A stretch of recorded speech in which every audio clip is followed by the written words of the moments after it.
the world, the ordinary, all of us here who have given our times, who have given our lives to an extraordinary struggle, the struggle for the liberation of Palestine. Friends and comrades, welcome to the second annual People's Conference for Palestine. Salam, everyone. Welcome to Popular Cradle. This is Rhiannon with you today, and we are bringing you a special episode of the podcast, coming off of our time at the second annual People's Conference for Palestine in Detroit. This was a convening of the Palestine movement hosted by the PYM over Labor Day weekend. We were lucky enough to go attend the conference and to record some of our time there. And so this is going to be episode 1 of a series where we will be taking you with us to the People's Conference and sharing interviews we did with speakers and attendees while we were there. We're talking about organizers, labor leaders, lawyers, cultural workers, all sorts of folks. So in this episode, you're going to hear some of my own first impressions of arriving at the People's Conference, and then we will move into hearing from Mahmoud Khalil, the Palestinian Columbia University student who was detained by ICE for more than 100 days. Mahmoud Khalil was a speaker at the conference, so we're going to share some of his remarks to the crowd of thousands of people. And after his speech, you are going to also hear our exclusive interview with Mahmoud. So let's start with day 1 of the conference. We are at the People's Conference for Palestine in Detroit. It is Labor Day weekend. I'm sure folks listening can hear the sound of the crowd in the background. There were I just heard the count, there were over 4,000 registrants for this conference. It's an amazing, massive group of people here. And for sure, all of these attendees, I mean, it's people from all over the world who are here, including from Palestine, people from the West Bank and speakers from Gaza who are going to be virtually attending, virtually speaking on panels. It's an amazing collective. I'm a little bit overwhelmed actually at the number of people who are here, the energy that you can feel palpable right now in this massive hall. So as I'm looking out at this main hall, it is filled with dozens of vendors, people selling goods from Palestine, artists who are selling their work, organizers, bookstores. There's a VR station for experiencing what Gaza looks and feels like right now with Bisan from Gaza. I was really looking forward, I think, to coming to the conference for this exact feeling, which is being part of a collective, the proof in the masses of people who are here that we are part of a massive global majority that stands in solidarity with Palestine, that is focused and dedicated to Palestinian liberation, and that wants to see an end to this genocide. Not just an end to the genocide, actually, but organizing and pushing and fighting even beyond that for a free and liberated Palestine from the river to the sea. And you know, when we're in our locales, whether we're organizing or we're just, people going out into the streets and protesting, it can feel really isolating in this moment. And being at the People's Conference right now, I am feeling exactly like the power of all of us in one space together. Obviously, not all of us, not everybody in this global majority, but to have an opportunity to convene with people who are in this movement alongside one another. But this proves like really we are shoulder to shoulder in this fight together. Okay, so we're going to take you into the main hall where all of the plenary panels and the keynote addresses are going to take place. This ballroom space has been renamed this weekend Anas al-Sharif Hall, of course, after the assassinated reporter in Gaza, Anas al-Sharif. All of the meeting spaces, all of the speaking rooms, it's been renamed after a prisoner or a martyr of this genocide. And again, just keeping Gaza as the compass so that in every step of the way, in every aspect of this program, we know that Gaza is what is bringing us all together, and Gaza is what we're fighting for. So as sessions are about to start, as this program is about to open, there's a really palpable energy for everybody here looking forward to the program starting. So tune in. We are so excited to be able to bring our listeners along to join us in what we will be discussing this weekend, the people that we're going to be able to talk to this weekend, in everybody in this mass recommitment to the end of the genocide in Gaza and to freedom for Palestine.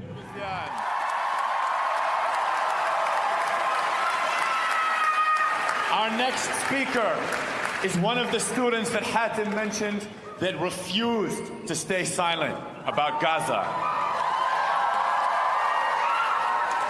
When the Trump administration tried to turn his immigration status into a muzzle, he continued to refuse. He refused to stay quiet, addressing us through many letters, from his ICE detention center where he sat for more than 100 days. Mahmoud Khalil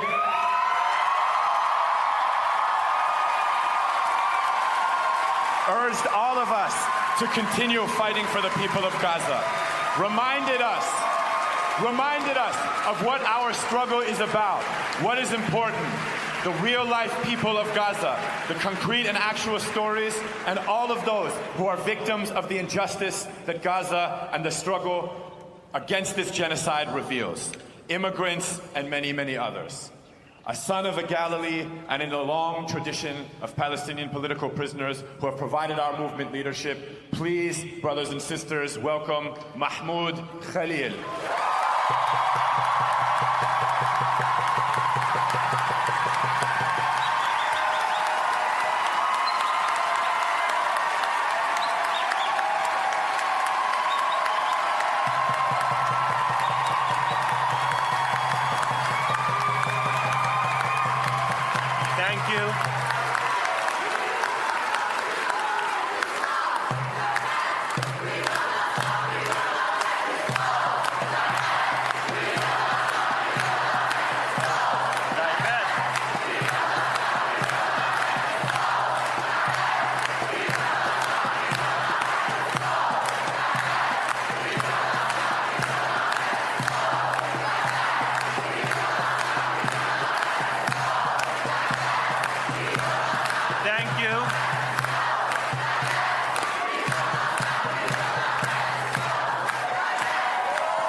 Absolutely. And if they think otherwise, what we tell them, we're not going anywhere. I mean, Dr. Hatem really fired me up. I'm not sure how I can match that energy, but it's true. The student movement is the moral compass of this country.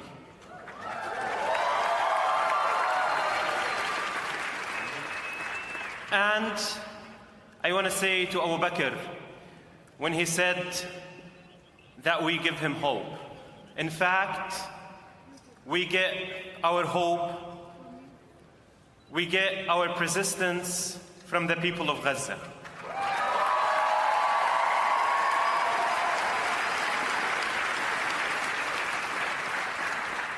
This is our moral duty to speak up in a time of genocide. Palestine is the compass. But here's the thing.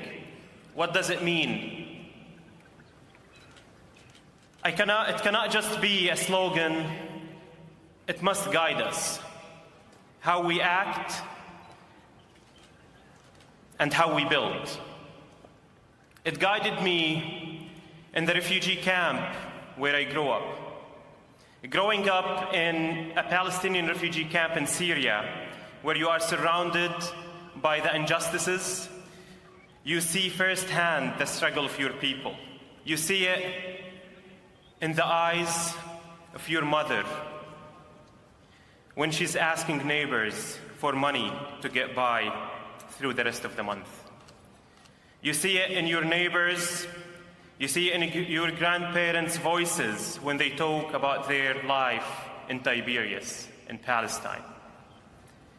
You see it in your brothers who are struggling to get a visa to travel.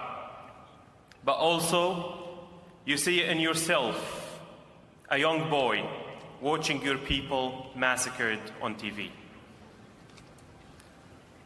Every conversation in the camp was about survival, but also about dignity, where every children understood, when even children understood that our lives were tied to something bigger than us. And when I got detained, I had few options.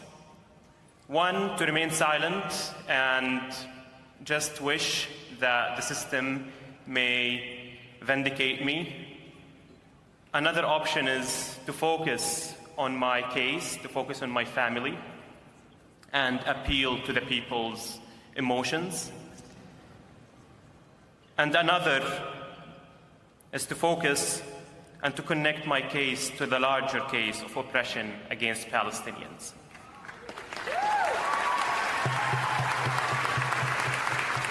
I choose the latter. I chose that because I knew that I was targeted because I am Palestinian, because I knew that by my detention they want to deflect from the reality that Israel is committing a genocide, that Israel has killed and maimed over 100,000 Palestinians and is carrying out this genocide backed by billions of US dollars money.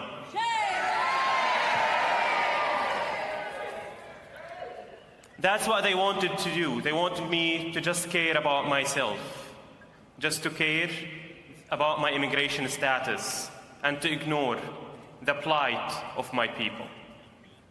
By being vocal, I'm taking a huge risk.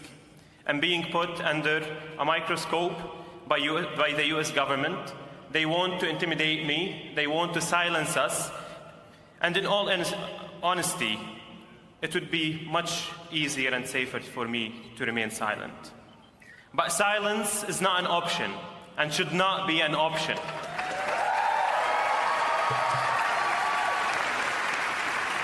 I will not remain silent in the face of a genocide. I will not stay silent when my people are being starved and massacred.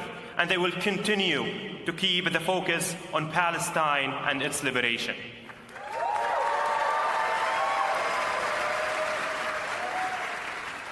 In organizing spaces, there were moments when such spaces felt heavy with tension. Disagreements, egos, ideologies. Sometimes it felt that those things would pull us apart. In all these moments, every single one of them, I reminded myself and those around me that Palestine is the compass. Not our pride, not our grudges, but the liberation of our people.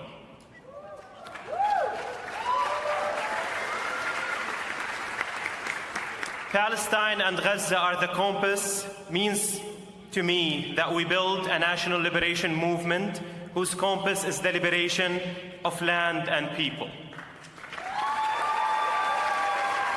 A movement that's bigger than me, that's bigger than any one of us. It means building the foundations of a long-term struggle, an infrastructure that will outlast us as individuals. A movement that pulls in the largest possible base of people to fight for Palestinian liberation anywhere and everywhere. Because the last thing that we want is when this genocide ends, Israel would get away with its genocide. That everyone would forget about Israel's crimes against our people. Palestine is the compass also means to me that we build a movement rooted in Palestinian voices and experiences, in all their diversity, a movement open to allies across the world. And let me tell you this. The Palestinian liberation movement is winning.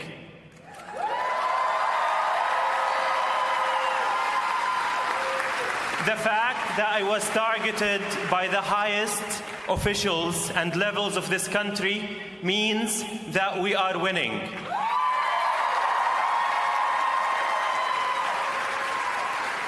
means that we are succeeding in shifting the mainstream in this country for Palestine to be the mainstream.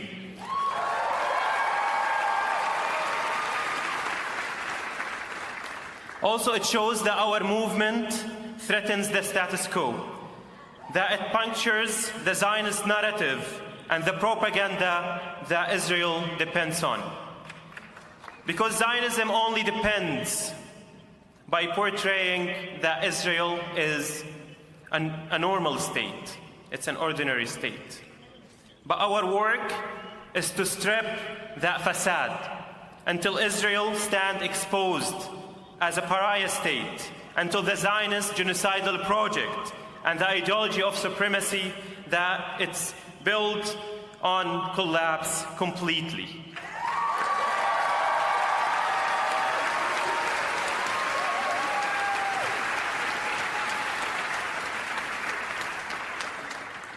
Because Gaza has shown the world what resilience looks like, what truth looks like, what it means to refuse erasure, even in the face of genocide, Gaza is the compass. Palestine is the compass.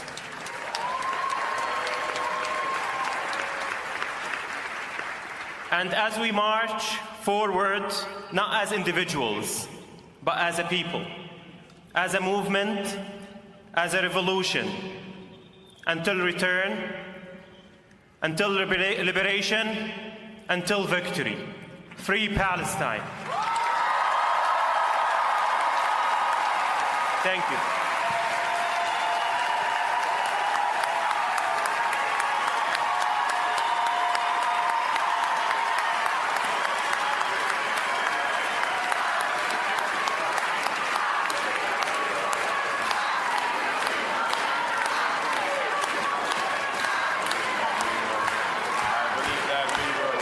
I believe that we will win.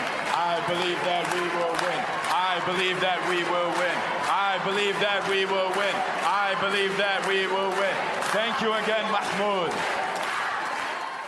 So that was Mahmoud Khalil's powerful speech at the People's Conference. And I think what I was so struck by is that you hear this about Mahmoud Khalil, you know this about Mahmoud Khalil, but to see it happening in front of you is really something. And that's his insistence on centering Gaza, his insistence that we must be centering Palestine, the way he connects what happened to him to the bigger picture, which is the struggle for liberation.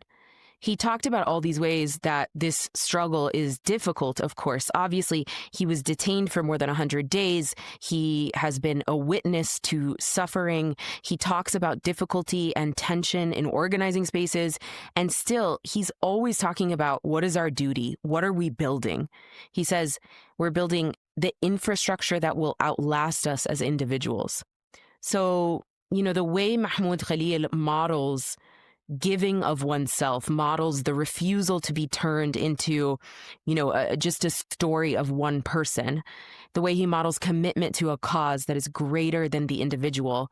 I was so impacted by this in the moment.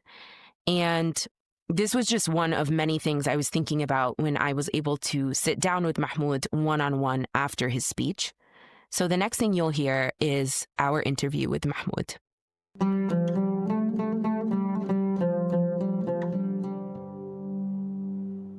It is an honor this afternoon at the People's Conference for Palestine to have just a little bit of Mahmoud Khalil's time.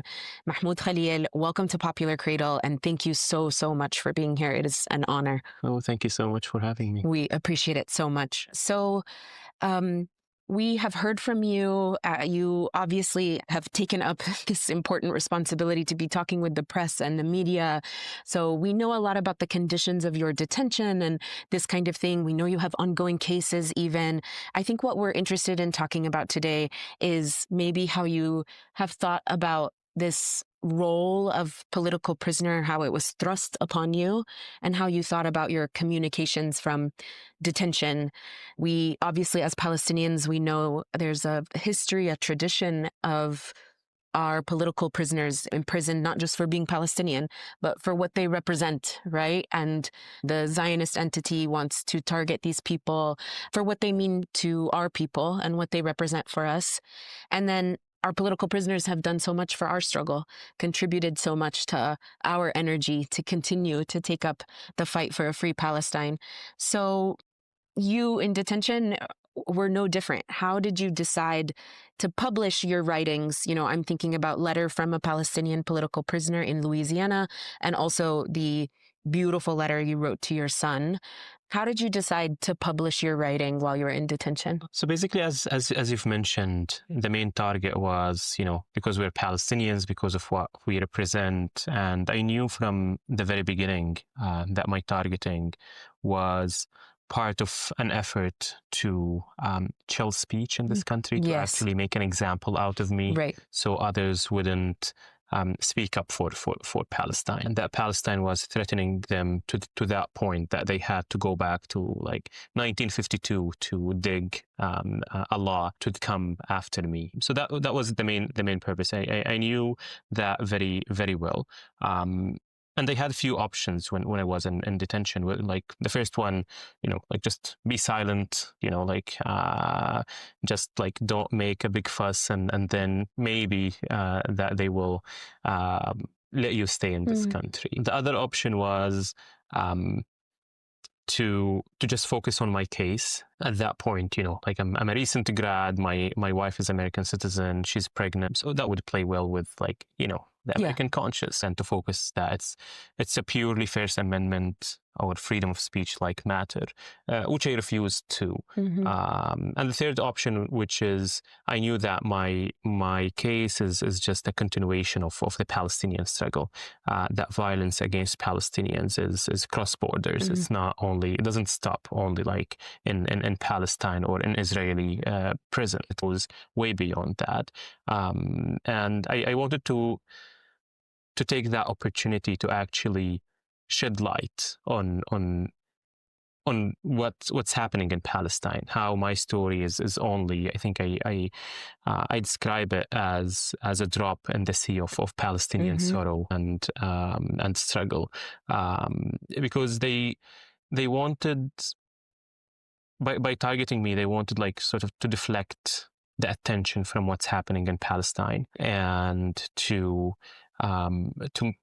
make us like just busy about our own survival, right, about what we like, just like me as a person separated from the movement. So it was very important to me in these writings to give hope to other people that despite all these miserable conditions, despite all the smear campaigns and the targeting, that no, we will not remain silent. We should continue to speak up. And I believe that was like a huge responsibility, just not to let them succeed in what they initially wanted, which is to silence us. Yeah, silence, isolate, make people afraid of saying more. Yeah. I think, you talked about the responsibility. I just want to say about the power of these writings. I myself read some of your writings in front of rallies to groups of people. It was at a time when the Trump administration, everything, this repression campaign, people were really feeling it. And so to hear from someone that was the direct target, sacrificing so much and still speaking, it was so very important. I wonder if you were inspired by particular figures, loved ones, family members, our people's history and tradition, or just like experiences you've had. What did you know about like what it means to be a political prisoner? And like, how did you navigate it with so much conviction, so much intention? I was raised in a Palestinian household, connected to the Palestinian struggle at every conjuncture, like at every corner. And I could see the injustices that's happening to Palestinians. Not like I don't have to read about like what it means for that. Like like extended members of the family or people around me who who were targeted by Israel, whether like being in prison, but also like killed. And I was raised as so many Palestinians reading Ghassan Kanafani, like reading Mahmoud Darwish, reading about like the different Palestinian struggles, whether it's in prison or outside of prison, and that what made me like more and more convinced, and then to have that conviction about like the importance of these writings and in moving the global conscious about Palestine, and also like I must say that I was also like very much inspired by the young students in this country, who the majority of them are not Palestinians, who put their lives at risk, their futures at risk, being detained, expelled, suspended from their schools. A lot of them, they had again like nothing to do with Palestine as a home country, so that inspired me a lot too, and also just the struggle of Palestinians, like it's what's happening to them right now in Palestine. I remembered Dr. Hussam Abu Safiya, of course, like being thrown into Israeli jails for doing nothing, for just being like a doctor who cares about his people. I of course remembered Basir al-Araj and his writings about the importance of not only being an intellectual, not only like being educated, because this wouldn't liberate you or your people, and to actually take the step forward towards liberation. I went to, speaking of Basil al-Araj, I went to the March to Gaza in Cairo over the summer. And of course, the march didn't end up happening, but I was in Cairo and I ended up meeting Ghazawi families, recent refugees.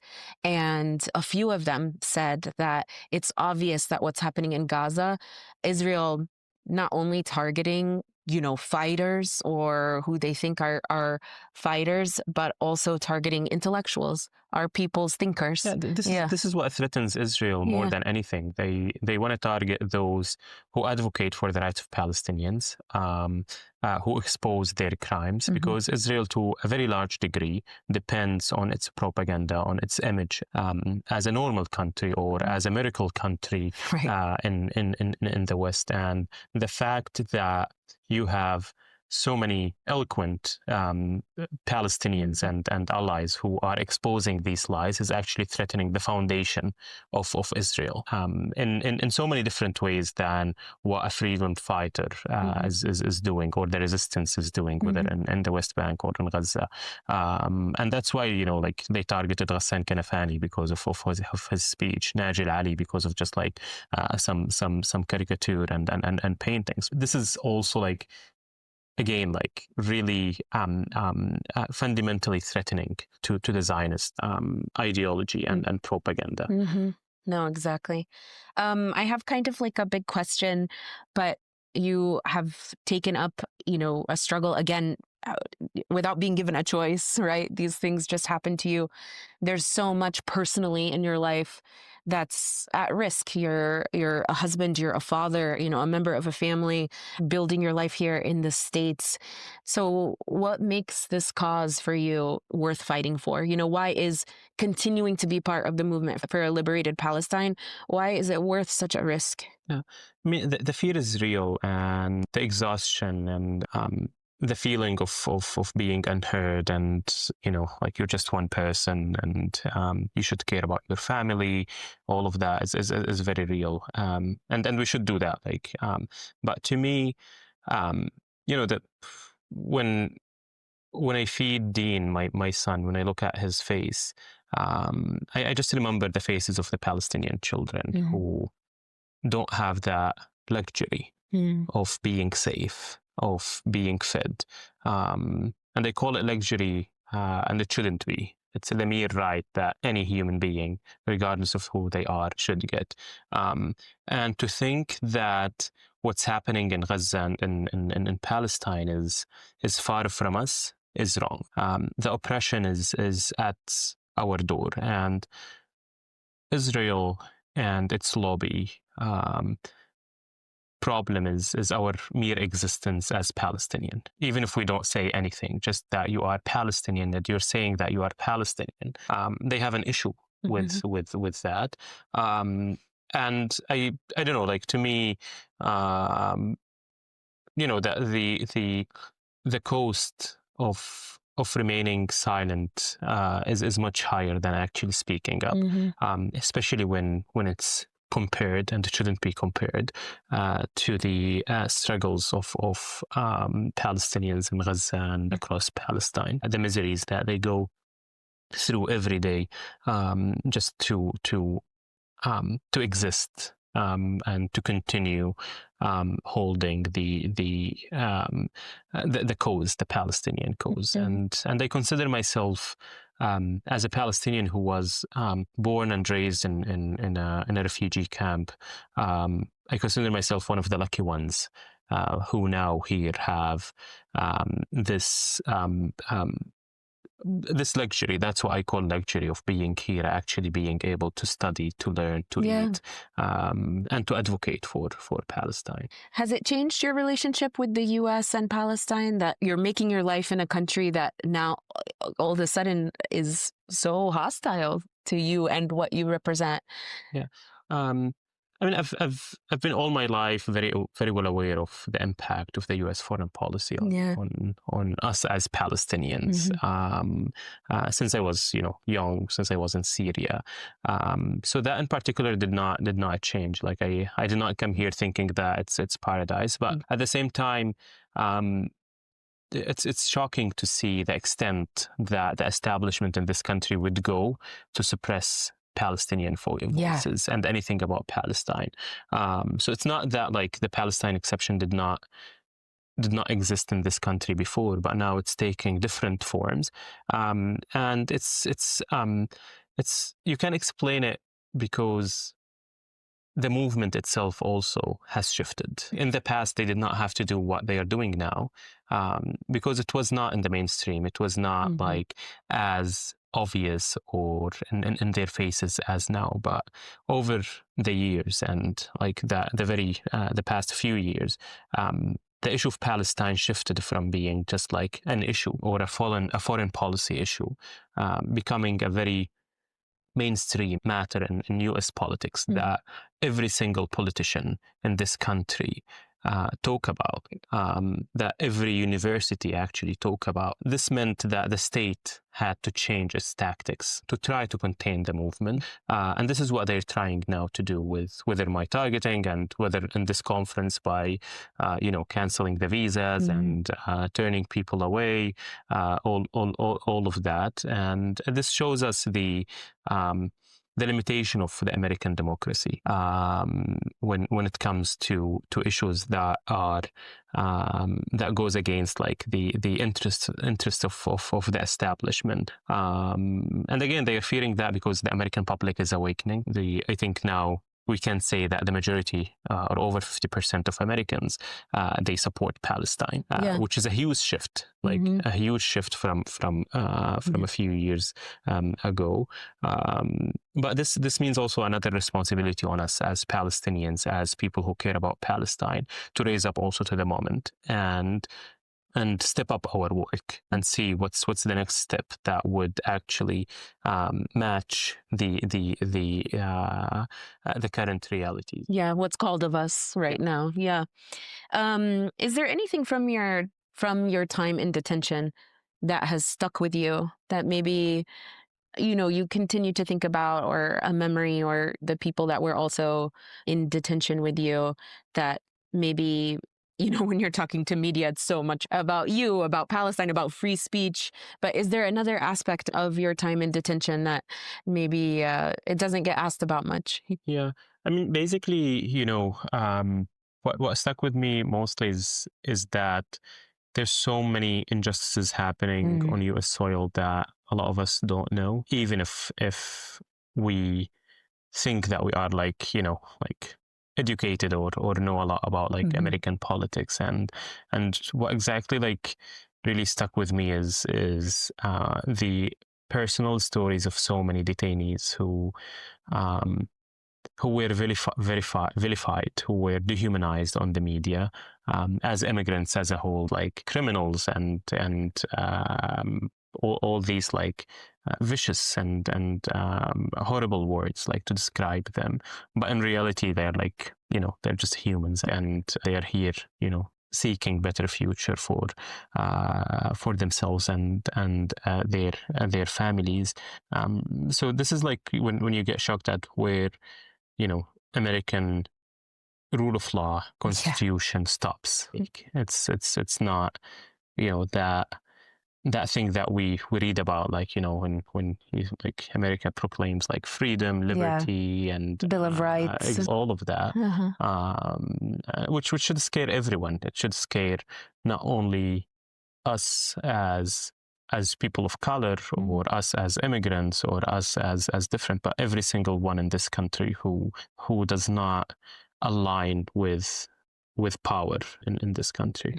You've talked about how the struggle for Palestinian liberation, it shows us, actually, it reveals that these struggles are not something happening far away, but actually something at our own doorstep in our own country here in the U.S.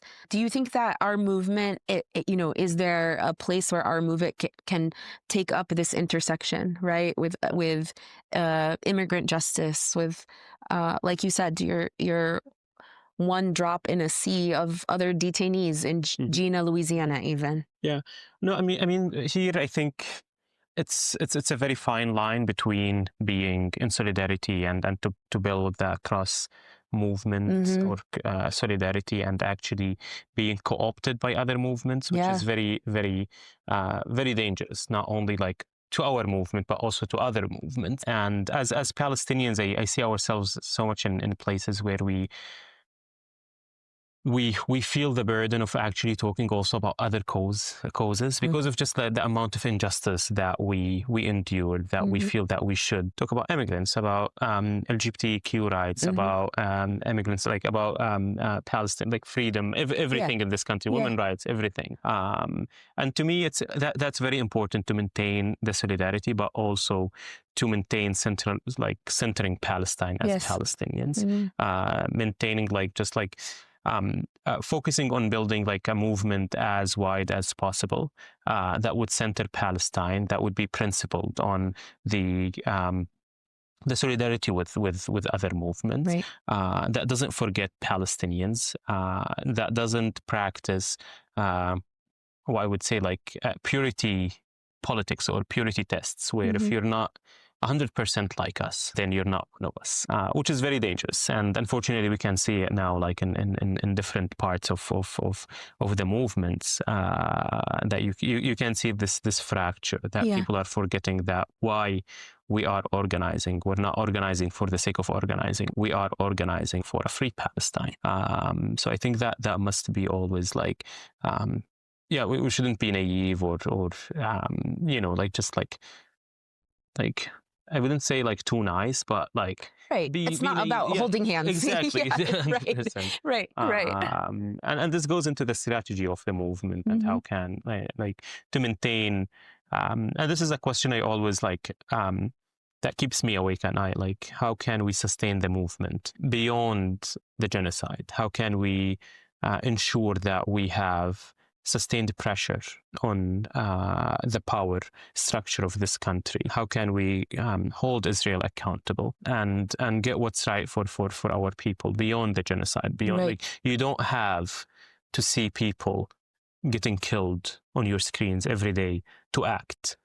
Just the fact that there's occupation, the fact that there is this colonization project happening in that land should by itself enrage us and pushes us to do more and more for Palestine. It's worth our sacrifice. It's worth taking up a hard cause, because something worth fighting for, right? The thing that is most beautiful as a reward, which would be liberation, of course it's going to be difficult, right? This is like the direct implication that it's taking up a cause, requires this sacrifice because it's such a big responsibility. maybe we just have one more question. I wonder if you're reading or watching or listening to anything that is inspiring to you right now. When you close your eyes and look into your future, what is something you're looking forward to? Well, I would be lying if I tell you like I'm having a lot of time with reading, watching. Just like I have a newborn now that's taking 100% of my time.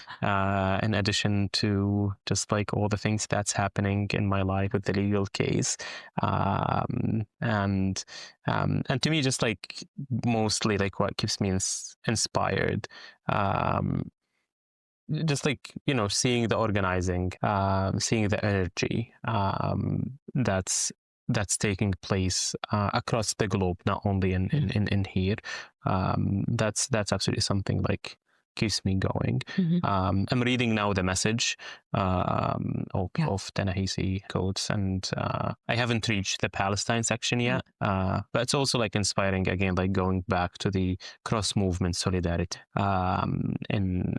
within around the world, and actually going back to our roots and start thinking from there, and to think about how liberation is collective. It's not about liberating myself and subjugating others. It's actually about mutual liberation and collective liberation as a whole. Mahmoud, thank you so much. I cannot say what an honor it is to meet you, to have you share your time with us on the podcast. We are so, so grateful. Oh, the honor is mine. Thank you so much. Thank you so much for joining us. Thank you. Before we end this episode, we should note that Mahmoud Khalil's case is ongoing. An immigration court recently ordered that Mahmoud Khalil be deported from this country. His legal team is appealing that decision, and another case in federal court is also ongoing. As of this recording, Mahmoud Khalil remains in the United States, as committed and vocal as ever. Popular Cradle is made in partnership with the Palestinian Youth Movement. Thank you to the many people who contributed to the making of this episode. Our editor is Soraya Shockley. Our artwork is by Shenbi G and Vivek Venkatraman. Our theme music is composed by Salma Talib and performed by Clarissa Bitar and Hisham Jarmakani. Follow, like, and subscribe to us on social media at Popular Cradle. That's YouTube, Twitter, and Instagram at Popular Cradle.